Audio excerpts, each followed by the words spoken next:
The first stop after leaving Changqiu Mountain, having been chased out by everyone else, was, of course, Luo Binghe's demon headquarters at the northern border of the demon realm. Shen Qingqiu had stayed in the underground palace for a while previously during his, quote, house arrest. At that time, the soil outside the perfect replica of the bamboo house had been overturned and strewn with fertilizer, while the bamboo, both tall and short, had died and been replanted, only for the new bamboo to die as well. But when they visited that old location now, he found that Luo Binghe's demonic lackeys must have employed some mysterious technique, for the bamboo had actually flourished to form a canopy of rustling green. The first 10 or so days after their arrival, as was to be expected, Luo Binghe had clung to Shen Qingqiu such that he couldn't be swatted off no matter what Shen Qingqiu tried. But these last few days, he'd started to show some restraint and suddenly became courteous, citing his many pressing duties due to the unending conflict in which the northern and southern borders had lately been embroiled. The amount of times he spent orbiting Shen Qingqiu greatly decreased. Naturally, this was an excuse.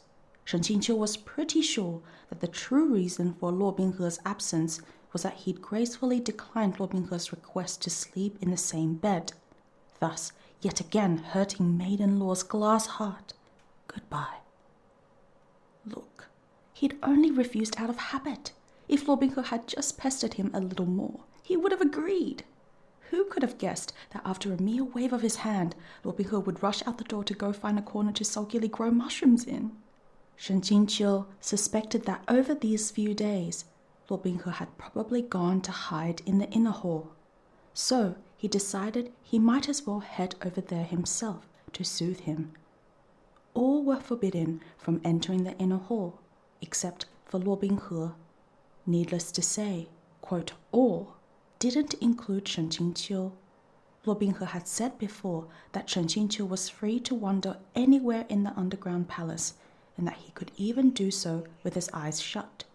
This order had been passed down to everyone, so obviously there were no utter fools who would dare stop him. Shen Qingqiu boldly slipped into the hall, but to his surprise, he didn't see Luo Binghe. Thus, instead, he gave his private little space of Luo Binghe's, which had been kept tightly under wraps in the past, a deep and thorough look. Just as he was preparing to also give the room a deep and thorough probe, the stone gates were flung open and a silhouette barreled in, stumbling and tripping. At first, Shen Qingqiu's expression sharpened, but after taking a good look at this person, he blurted out, Luo Binghe?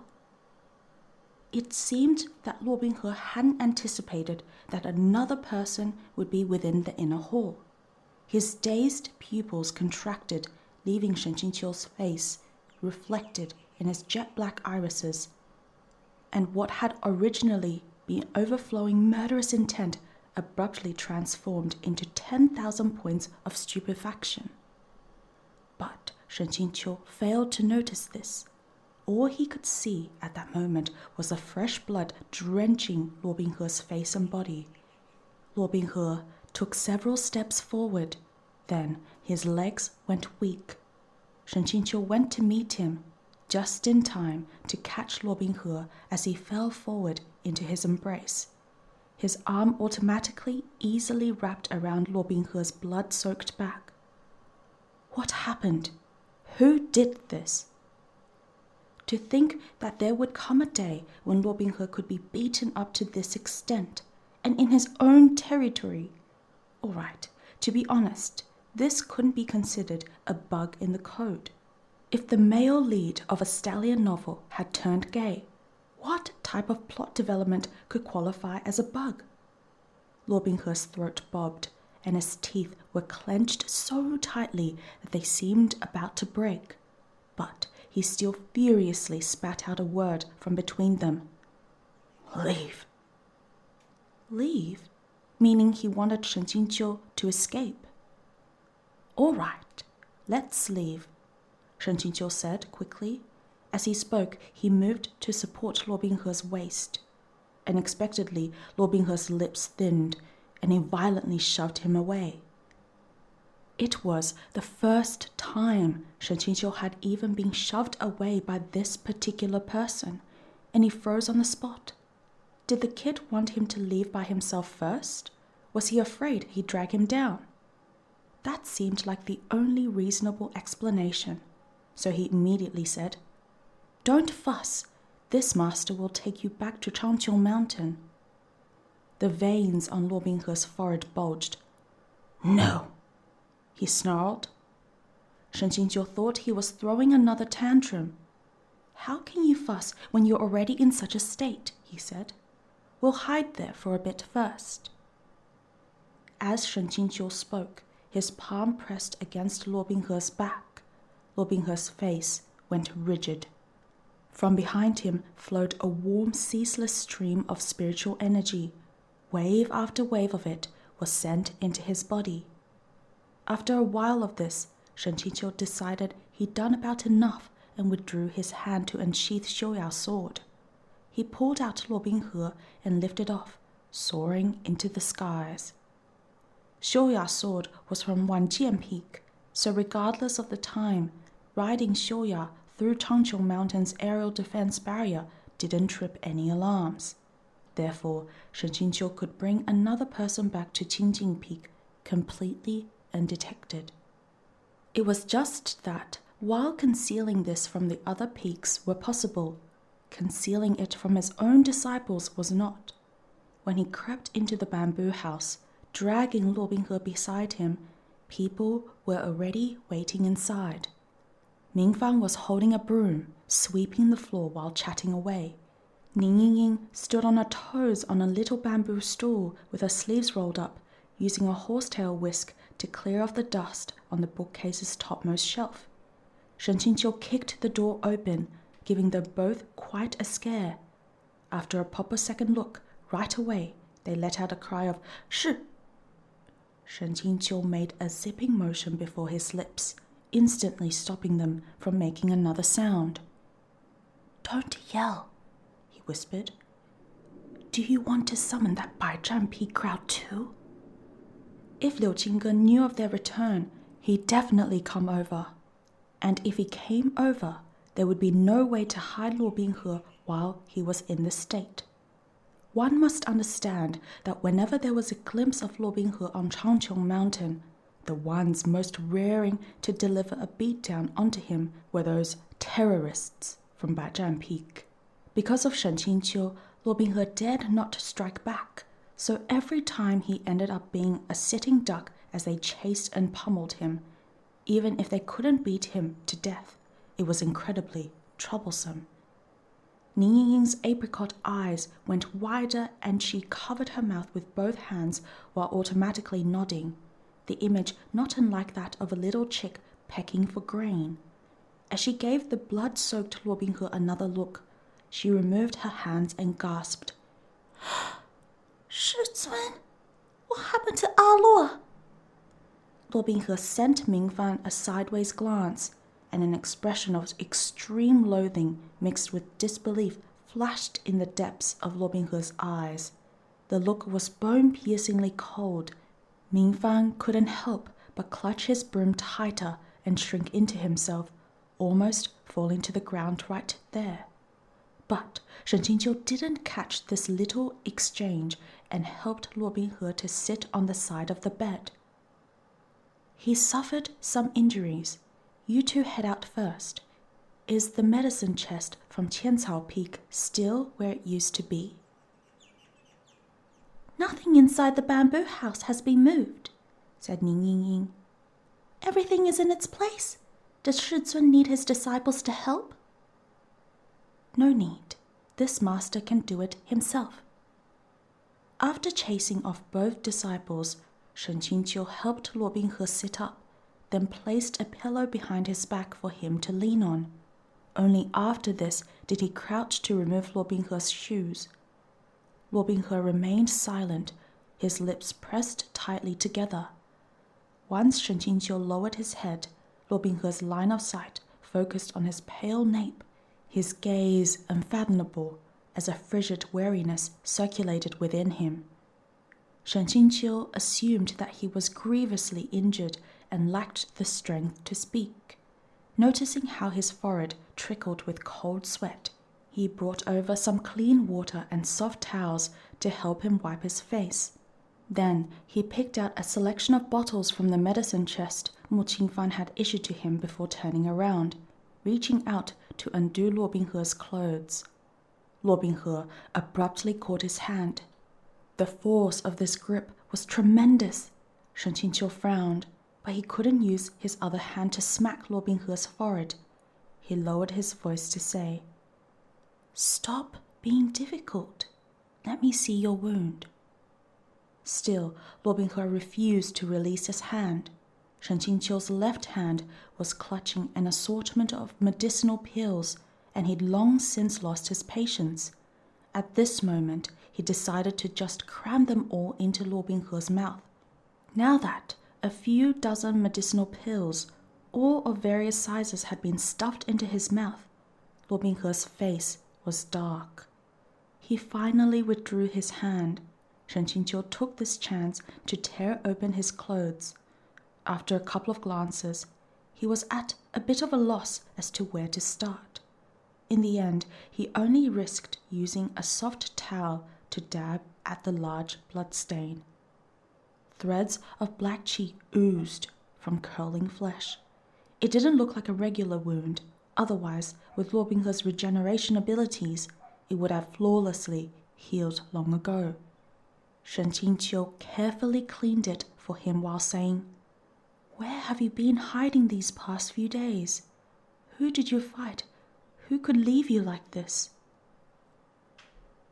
From beginning to end, Luo Binghe remained silent. Once Shen Qingqiu finished wiping his chest, he followed Mu Qingfan's teachings and took Luo Binghe's wrist to examine his pulse. If the situation really was bad, he'd call Mu Qingfan over first and figure out the rest later.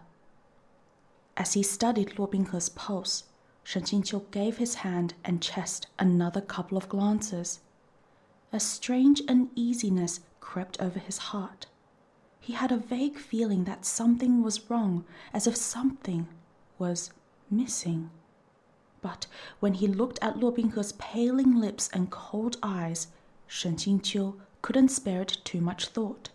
He sat on the edge of the bed and continued to send spiritual energy into him.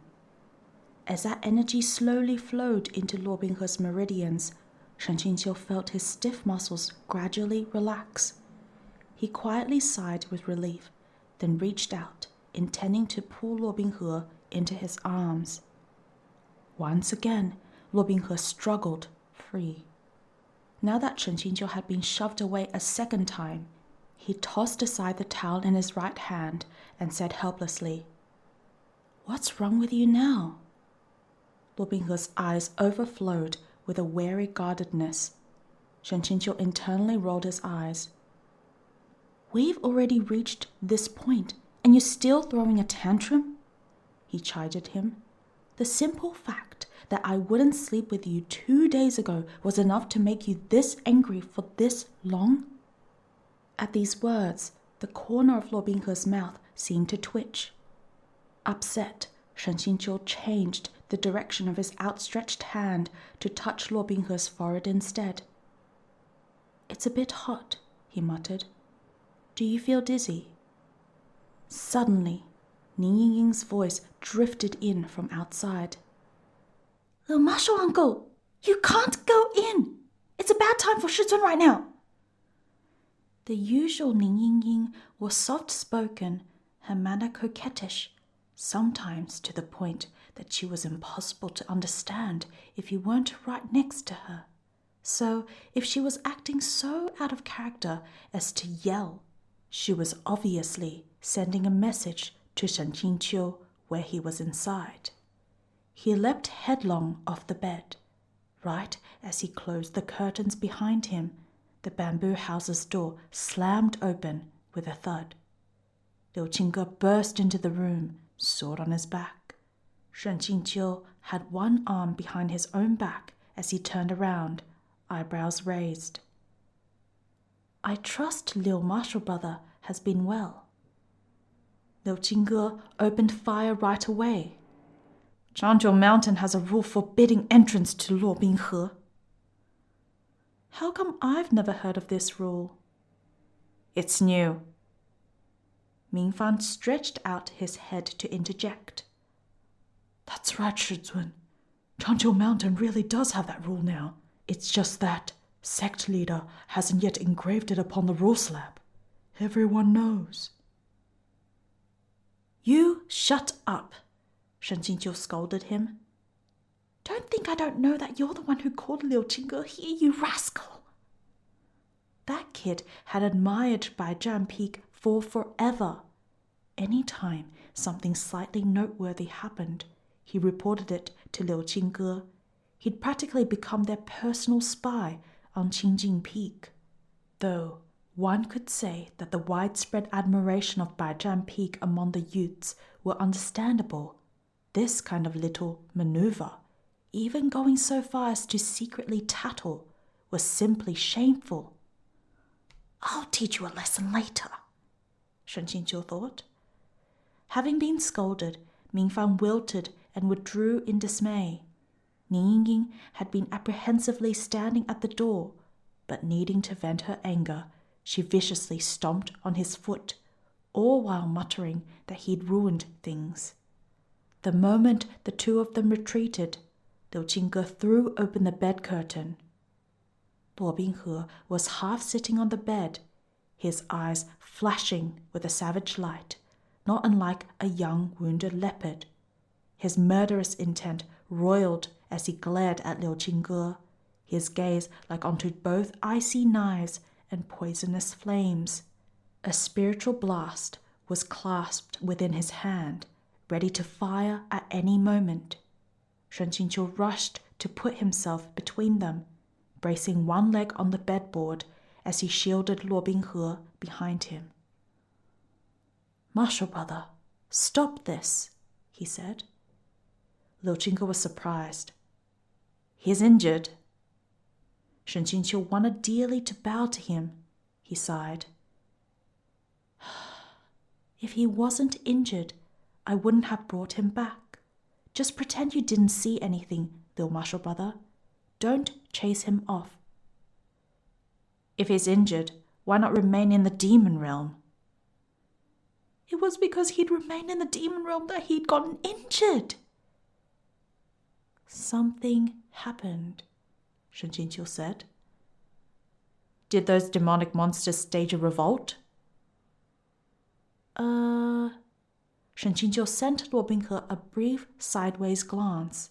He didn't actually know if this was the outcome of a demonic internal affair or whether it was appropriate to say if so, and thus he gave a vague answer. They might have. He should clean up his own mess. Changjiu Mountain will always be here to support you, but not him. Luo Binghe suddenly let out a cold laugh. This aggravated the wounds on his chest, and he gritted his teeth, silently braving the pain. Watching him endure and suffer, a sudden rush of courage bloomed within Shen Qingqiu, and he said sternly, Liu Marshal brother, don't forget that this is Qingjing Peak. Whether Qingjing Peak gave someone safe harbor was, it went without saying, a decision to be made by the Qingjing Peak Lord. Liu Qingge's expression became cold with anger and disappointment. Then continue protecting him. After throwing down these words, he stomped out the door. It hadn't been 2 seconds before he came stomping back, and he threw something into Shen Qingqiu's arms. Shen Qingqiu caught it and looked. It was that fan of his, again. The fan that had fallen out of his grasp sometime during that chaotic battle on the Luo River. Every time, it was Liu Qingge who picked it up. It seemed like his fate and the fan's were quite intertwined. Maybe I should just straight up give it to him as a present. Shen Qingqiu coughed dryly, then said genially, I'm forever troubling Liu Marshal brother. Liu Qingge left with a flick of his sleeves.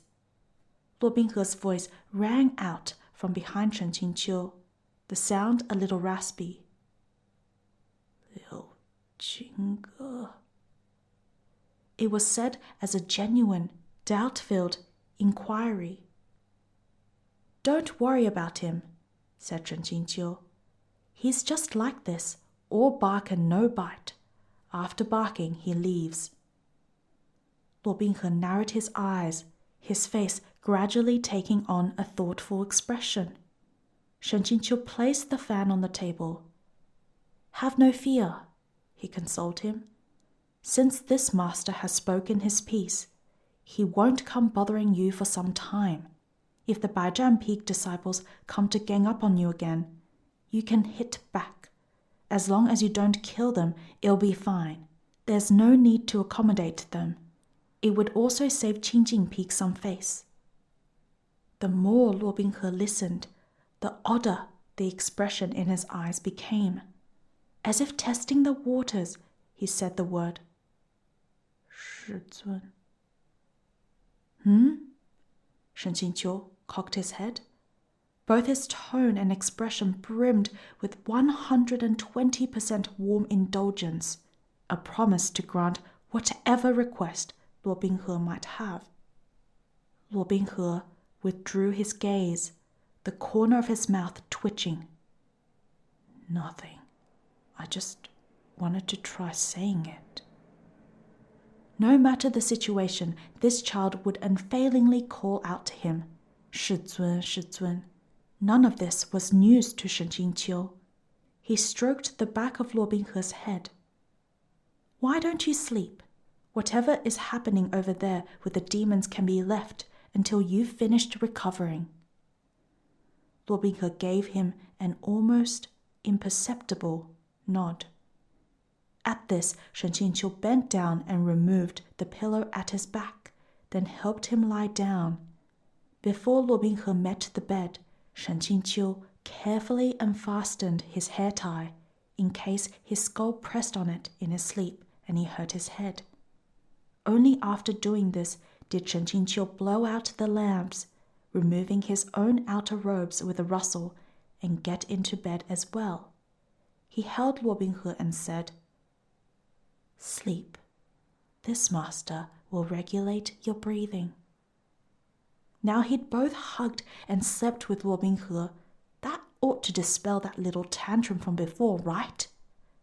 Shen Qingqiu closed his eyes, adjusting his spiritual circulation to its calmest possible state, as placid as evening dew, and used it to gently flush Luo Binghe's meridians. In the darkness, a pair of clear, glittering eyes flashed with cold light. Even after a long time, they did not close, but remained fixed on the peacefully sleeping Shen Qingqiu. Shen Qingqiu's long hair lay draped over his arm and between his fingers. Luo Binghe took hold of one of those black locks, his grip slowly clenching, and soundlessly mouthed a name over and over again. Shen Qingqiu, Shen Qingqiu. A dark and sinister curve tugged his lips upward. The silent smile on Luo Binghe's face grew wider and wider, as if he'd discovered some amusing plaything. His eyes began to shine with an excitement, one that seemed to hold the slightest hint of cruelty.